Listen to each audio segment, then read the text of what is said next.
আজকে রান্না হবে রুই মাছ। আলুটাকে প্রেসারে সিটি দিয়ে নেওয়া হবে, মানে সেই নতুন আলুর যে ঝোল করা হয় সেরকম ভাবে করা হবে রুই মাছ। আর এই ছোট ছোট বাটা মাছগুলো দেখতে পাচ্ছ, এটা দিয়ে হবে বেগুন চচ্চড়ি, ওর মধ্যে আলু দেওয়া হবে, পেঁয়াজ রসুন দিয়ে করা হবে। এটা হচ্ছে আজকে মেন রান্না। হ্যালো ফ্রেন্ডস, চলে এসেছি সম্পাস লাইফস্টাইল থেকে, শম্পা চৌধুরী নতুন ব্লগ নিয়ে তোমাদের সামনে। বেশ কয়েকদিন ধরে আমার ব্লগ দেওয়া হয়নি, তো আজকে তোমাদের সামনে নতুন ব্লগ নিয়ে চলে এসেছি। আশা করি তোমরা সকলে খুব ভালো আছো, আমিও ভালো আছি। আজকে সোমবার, অনেকটা কাজ হয়ে গিয়েছে আমাদের অলরেডি। আমার স্নানও হয়ে গেছে, তোমরা বুঝতে পারছো। এখন থেকে আমি আমার ব্লগটি শুরু করছি। আর রান্না টান্না কিছু করা হয়নি, এখন বাজে ঘড়িতে 10:30। এখন থেকে আমি আমার ব্লগটি শুরু করছি। এই আলুগুলোর মধ্যে যত ছোট ছোট আলু ছিল, একটা ইঁদুর কেটে দিয়েছে, আলুটাকে নষ্ট করে দিয়েছে, এটা খাওয়া যাবে না। আর এর মধ্যে থেকে যত ছোট ছোট আলু ছিল সেগুলো আমি এর মধ্যে বেছে নিলাম। এটা ধুয়ে এখন প্রেসারে সিটি দিয়ে নেওয়া হবে। প্রেসার থেকে সব আলুগুলো বের করে নিলাম, সিদ্ধ করে নিলাম প্রেসারে, তাড়াতাড়ি ছোলা যাবে আলুগুলো। এই আলুগুলো দিয়ে রান্না হবে আজকে মাছের ঝোল। আর টমেটো কেটে নিয়েছি, আর চচ্চড়ির জন্য আলুটা কেটে নিলাম। আর এখনো বেগুনগুলো কাটা বাকি আছে। আর এদিকে ভাতটা বসিয়ে দিয়েছে, ভাতটা হচ্ছে। আর এদিকে এটাতে মাছ ভাজা হচ্ছে, অল্প অল্প করে মাছ ভাজি নিচ্ছে। এই মাছগুলো ভাজা হয়ে গেলে মাছ ঝোলটা করে নেবে। এখন আমি এই আলুটা ছুলে নেবো। আর মশলা তো করে দিলাম, আদা জিরা লঙ্কা পেস্ট করে দিয়েছি। এর মধ্যে একটু চা করে নিলাম। দাদা আমি মা অল্প করে চা খাবো, হাফ কাপ করে। সকালবেলা খেয়েছি, কিন্তু এটা সেকেন্ড রাউন্ড চা। আর চা খেতে তো আমরা খুবই ভালোবাসি, তো চা করে নেওয়া হলো। আলুগুলো সব ছুলে নিলাম। দেখো আলুগুলো বেশি সেদ্ধ হয়ে গেছে, 3টা সিটি দেওয়া হয়েছে, যার জন্য অনেকগুলো আলু মানে একটু বেশি সেদ্ধ হয়ে গেছে। ছুলে নিলাম, চাটা খেয়েই নিতে হবে। ওইদিকে মাছের ঝোলেরটা রেডি করে দিলাম সব।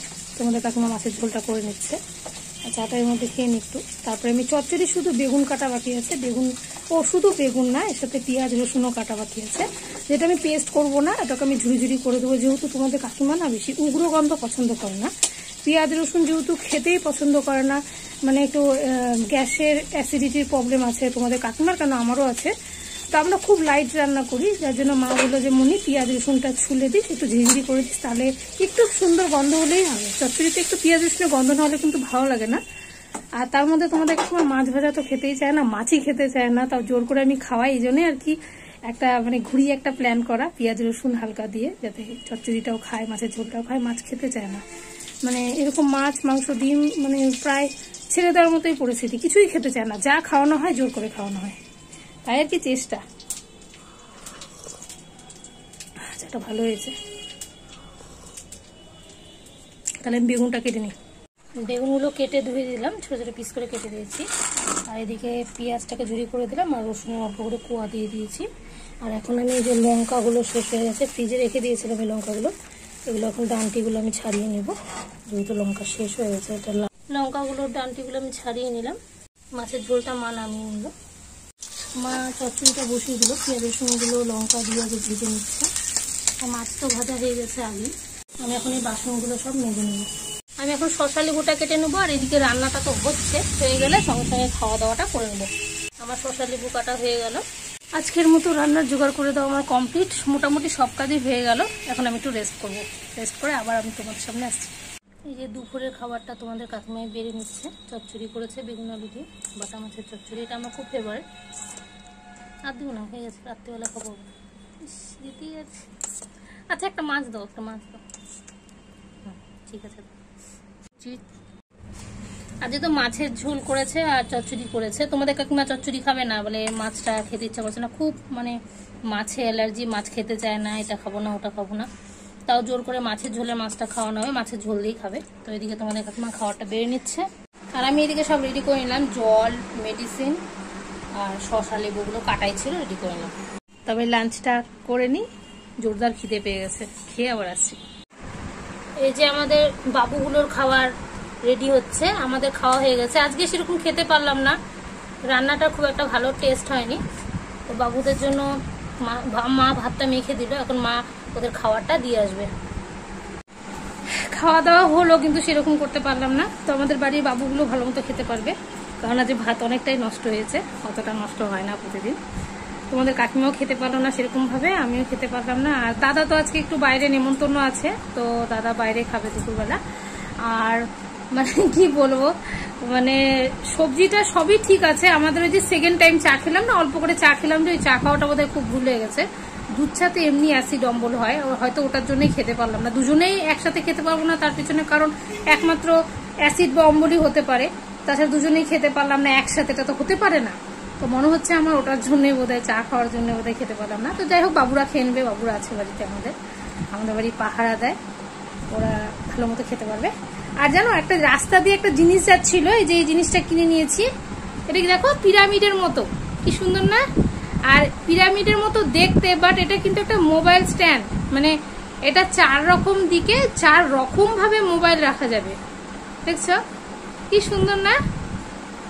4 রকম ভাবে মোবাইল সেট করা যাবে। এটা রাস্তাতে যাচ্ছিল, তো এটা এরকম দেখো পিরামিডের মতো উঁচু, এরকম জিনিসটা কিন্তু খুব মানে ন্যাচারাল জিনিসটা, মানে সাধারণ জিনিস, বাট এটাতে কিন্তু অনেক ভালো ভালো কাজ হবে। এটা হচ্ছে অ্যাকচুয়ালি বললো যে মোবাইল স্ট্যান্ড। তো মোবাইল স্ট্যান্ড বললে পরে এটা মোবাইলটা লাইভ করার সময় বা অন্য কোনো কিছু ব্লগ করছি তখন আমার এটা কাজে লেগে যাবে, এই জন্য এটা কিনলাম। এটা মোটে 20 টাকা দাম নিল, আর আমি ভাবতে পারিনি 20 টাকা নেবে, আমি যে 50-60 টাকা হবে হয়তো, বাট 20 টাকা দাম নিল। তো এটা আমার খুব কাজের জিনিস, এটা আজকে নিয়ে নিলাম। এ দেখো মার মোবাইলটাই তোমাদের দেখাচ্ছি, কি সুন্দর এরকম ভাবে মোবাইলটা রাখছি কন্ডিশন। আবার দেখো এটা একটু ঘুরিয়ে নিচ্ছি, এটা ঘুরিয়ে নিয়ে যদি এরকম করে রাখি, মোবাইলটা কিন্তু আর একটা দিক হবে, একদম সোজাসুজি হয়ে গেল জিনিসটা। আবার এই দিকে যদি ঘুরিয়ে নিয়ে যদি আমি মোবাইলটা এরকম ভাবে রাখি, এটাও একটা মানে মোবাইল রাখার একটা কন্ডিশন হলো। তারপরে দেখো এটাকে অনেক সময় আমরা মোবাইলটাকে হিলিয়ে দিয়ে দেখি, দেখো এই মোবাইলটা যথেষ্ট পিছনে থেকে হিলে গিয়েছে। এই হলো সেই মোবাইল স্ট্যান্ড, এটা আমি কিনে ফেললাম আজকে। জিনিসটা বেশ মজার মতো, তাই না? বেশ ভালোই লাগলো আমার, তোমাদেরও আশা করি ভালো লাগবে। তোমরা খোঁজ রাখবে, যারা মনে করো রাস্তা দিয়ে যায়, যারা আমাদের রায়গঞ্জবাসী, তারা কিন্তু এটা রাস্তা দিয়ে বিক্রি করতে করতে যাচ্ছে একটা আঙ্কেল, তো উনি বলবেন যে mobile stand mobile stand mobile stand. তা আমি এই কথাটা শুনে দৌড়ে বেরিয়েছিলাম সকালবেলা। তা আমি ভেবেছিলাম বড় বড় স্ট্যান্ডগুলো হয় না, তো ওটা একটা হলে পরে খুব ভালো হয়, আমি কিনে নিতাম। যদি এখানে পেয়ে যেতাম তাহলে আর বাজারে যেতে হতো না। আমার না একটা ছোট মোবাইল স্ট্যান্ড দরকার, অন্তত 1 হাত মাপ হবে, 1 হাত বা 2 হাত মাপ হবে। আমার শুধু রিং লাইট দিয়ে কাজ ঠিকঠাক করতে পারছি না, ব্লগের ক্ষেত্রে ছোট একটা মোবাইল স্ট্যান্ড লাগবে আমার, ওটা আমি কিনবো। তো আমি আপাতত এটা দিয়ে কাজ চালাতে পারবো যতদিন আমি বাজারে যাচ্ছি না বা কিনছি না। তো নেক্সটে দেখি, এটা যদি ওই মানে কাজটা এটা দিয়ে যদি হয়ে যায় তাহলে পরে আর কিনবো না, যদি এটা দিয়ে না হয় তাহলে নতুন করে কিনতে হবে। কিন্তু এটা খুব মানে দাম হিসাবে কিন্তু খুবই ভালো জিনিসটা, আমার খুব পছন্দের জিনিস এটা। আর যারা যারা কিনতে চাইছো তারা একটু মানে নজর রেখো, রাস্তা দিয়ে বিক্রি করছে মানে একজন লোক মোবাইল স্ট্যান্ড বলে 20 টাকা, মোটে 20 টাকা দাম। খুবই এত সুন্দর জিনিস যে 20 টাকাতে পাওয়া যাবে আমি ভাবতেই পারিনি। আর আমি এখন একটু রেস্ট করব, শুয়ে থাকবো, একটু মোবাইল ঘাটাঘাটি করবো, তারপরে কি করছি তোমাদের সাথে শেয়ার করছি। ঘুমিয়ে পড়েছিলাম, ঘুম থেকে উঠে আমার সন্ধ্যা দেওয়া কমপ্লিট, আর প্রতিদিনের মতো বেনুইটা করে নিলাম। আর অ্যাকচুয়ালি আজকেও আমি একটু চাম্পি করে নিয়েছি। আর চাম্পি করতে খুব পছন্দ করি, কারণ চাম্পি করার পরে যদি শ্যাম্পু করা হয় তাহলে কিন্তু চুলটা খুব মানে গ্লসি হয়, সিল্কি হয়, খুব সফট হয়। তার জন্য আমি চাম্পি করে নিলাম আজকে। আর এখন আমি রাতের খাবারটা করে নেব, যেহেতু রাত এখন বাজে মোটামুটি 9:30 বাজে। রাতের খাবার বলতে আজকে রুটি করব, আর দুধটাকে জাল বসিয়ে দিয়েছি অলরেডি, তো রুটির সরঞ্জাম আমি একে একে রেডি করে নিচ্ছি।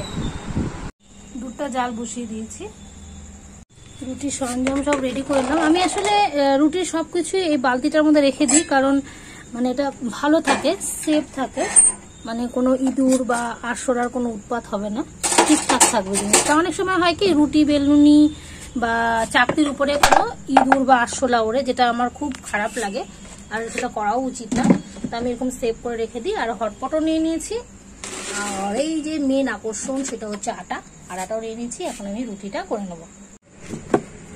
আমার রুটি করা কমপ্লিট, এটা রেখে দিচ্ছি, এটা ঘন্টাখানেক পরে খাবো।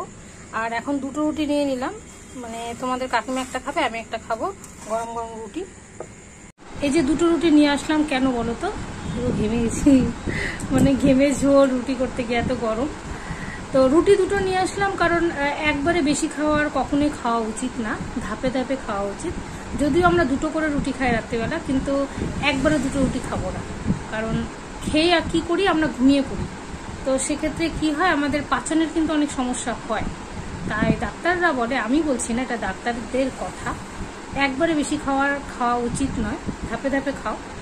তো আমি সেটা মেনটেন করার চেষ্টা করি। তো তোমাদের, বিশেষ করে তোমাদের কাকিমার জন্য আমি এটা মেনটেন করি। একবারে আমি 2টো রুটি আমি নিজেও খাই না, তোমাদের কাকিমাকেও খেতে দিই না। তো এখন বাজে 9:45, এখন একটা রুটি খাবো, আর 10:30টার দিকে হয়তো রাতের খাওয়া হবে, তখন আবার একটা রুটি খাবো সবজি দিয়ে, ধাপে ধাপে খাবো। কারণ খাওয়ার ঠিক আধা ঘন্টা পরে কিন্তু আমরা ঘুমিয়ে পড়ছি, জেগে থাকতে পারছি না, যার জন্য ধাপে ধাপে খাই। তাই একটা রুটি আমি নিয়ে নিলাম, আর তোমাদের কাকিমা একটা নিয়েছে। এমনি শুকনো শুকনোই খাই, অ্যাকচুয়ালি আমার গরম রুটি এমনি কিচ্ছু লাগে না, জাস্ট শুকনো শুকনো খেয়ে। এগুলো সব দুপুরবেলার বাসন পড়েছে, এগুলো একটা কিছুই মাজা হয়নি, এখন আমি এগুলো মেজে নিয়ে আসবো। বাসনগুলো মেজে নিয়ে আসলাম। আর আজকের মতো আমার সব কাজ কমপ্লিট হয়ে গেছে। দেখতে দেখতে 10টা 5 বাজে। আজকের ব্লগটা আমি এখানে শেষ করছি। দেখা হচ্ছে আমাদের নেক্সট ব্লগে। সবাই ভালো থেকো, সুস্থ থেকো, এবং বেশি বেশি করে সম্পাস লাইফস্টাইলের ভিডিও দেখো, ব্লগ ভিডিওগুলো দেখো, সব ভিডিও দেখো। আর আজকে তবে আমি এখানে আমার ব্লগটি শেষ করছি। সবাইকে good night and sweet dream and tata.